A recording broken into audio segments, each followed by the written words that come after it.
Now, you'd recall that that news filtered in and an explanation from Alex Otti as to why he stopped Abia State's government quest for $200 million loan and why he decamped to the Labour Party.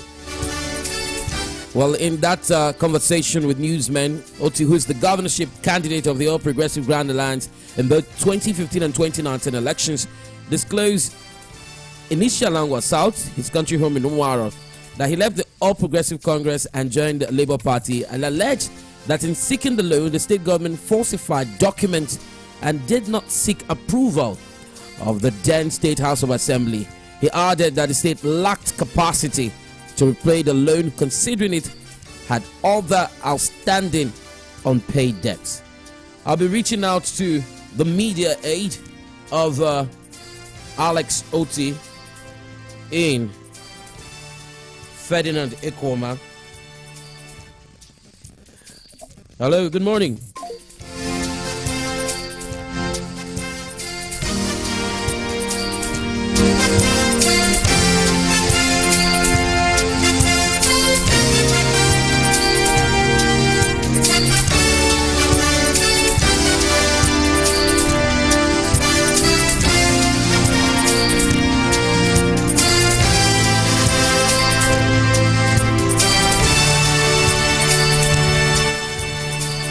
So we're trying to connect with Ferdinand Ikoma right here on the program, and I think that connection has been established.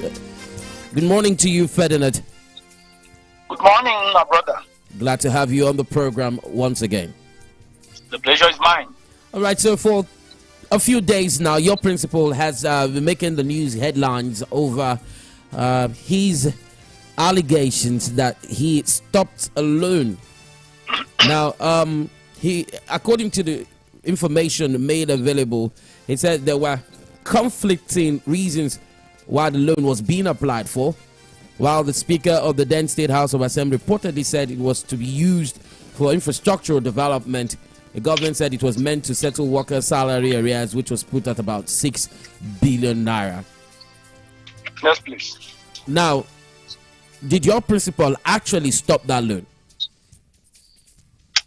Of course, as a concerned citizen who desires a better Abia for all, and as a financial expert who is grounded in this field, he went through the documents, followed all that transpired, and discovered that there was serious inconsistency, or there were inconsistencies with both what the Abia State House of Assembly said and what Abia State government said. That's the executive. And of course, you know that everything that has to do with loan is expected to go through the different arms of the government. For all the parties that were, that should get involved, should do their very constitutional duties. And here, like we stated there, and the facts were very much on ground that time. We even issued a release then, asking for clarity, for clarification as to what the loan was actually meant for when that contradiction came up. But they never responded. Of course, what they did was to abuse. Now, let me ask, in what capacity? In what capacity? Yes, did he write, the authorities? He wrote as a citizen of Abia State. Okay. That's the biggest platform. Because every loan taken by Abia State government does not only serve the purpose or the interest of Abia State, it is meant to serve the interest of every citizen of Abia State. And that is why, if you are getting indemnified, it is the state that gets indemnified, not the governor, not any individual, but all Abians. And how do you get indemnified? When the time for repayment comes, there will be deductions. And when there are deductions, if, for example, the government is expected to get 1 billion naira monthly, you might not be getting 800 million. And now, if you would have used 1 billion naira to execute a certain project, on time, you will not be spending 800 million naira. So it's going to affect development in the future. For example, let me digress a bit. Let Dr. Sam Bakwe took loans, hundreds of millions of dollars. But the difference was that he applied these loans in critical infrastructure built massive, and most of them are still available till today. So, like Dr. Lesoti clearly stated, I am not against the government taking a loan, but we must know what you want to use this loan for. You have not accounted, that's the Dr. Lesoti's position, that you've not accounted for all the funds you have gotten. Your statutory allocations in direct revenue, what have you used them for? Are you getting me? Go ahead. So that's his position. So he wrote as an Abian, and of course, because he's an authority in this field, they went through his petition. They, carefully scrutinized the things he said, and they found merit in what he wrote and did the needful. If what was approved by the National Assembly was $100 million, how did you now get the Ministry of Finance and the rest of them to now approve $200 million?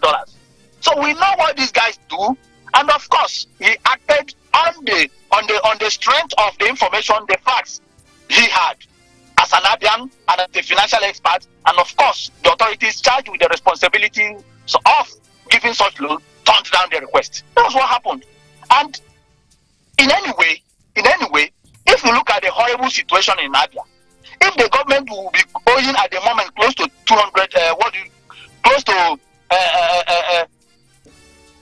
$190 million, 190 billion naira at the moment. That is what Abia State government is saying, close to that. So if you could be owing this now, one wonders what would you have done, what they would have done if, or the situation would have been in, if they had succeeded in getting that $200 million FBB loan. Because as we speak now, using the rate of 800 naira per dollar to do the calculation, you know what that means? That would have been very outrageous. So that would have been 160 billion. That would have been 160 billion at the moment. That wasn't that wasn't the rate at that time. No, at the moment now, because look at the loans they've taken at the moment. They've not repaid any, and there are no measures in place to repay them. Because this administration is swiftly coming to an end. So they will not have even scratched it a bit in terms of repayment. So it will be standing at 180 billion, 160 billion at the moment, going by the present rate.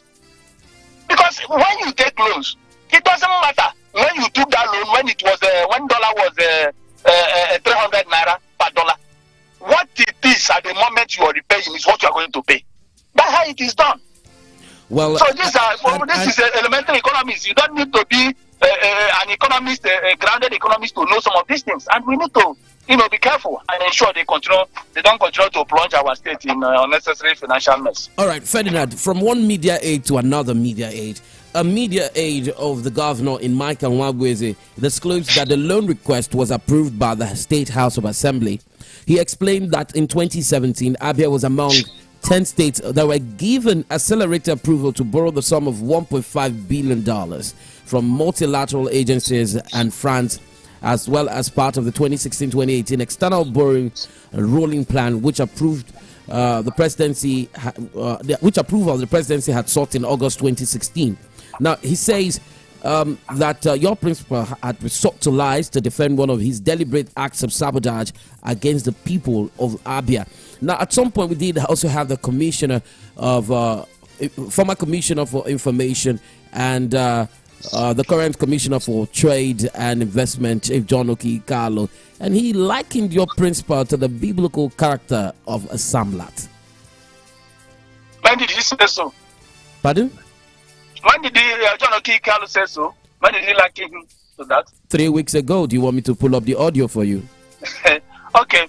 In the first place, we are not here to indulge in kindergarten, verbal attacks. Even the guy you mentioned as media aid, I know he also has dozens or hundreds of media aids, so we are not attaching importance to them. We are only dwelling on facts. The point we are dwelling on verifiable facts, and I just told you what transpired at the time in review. I'm telling you what transpired, and these are verifiable facts. And that time, the government could not defend itself.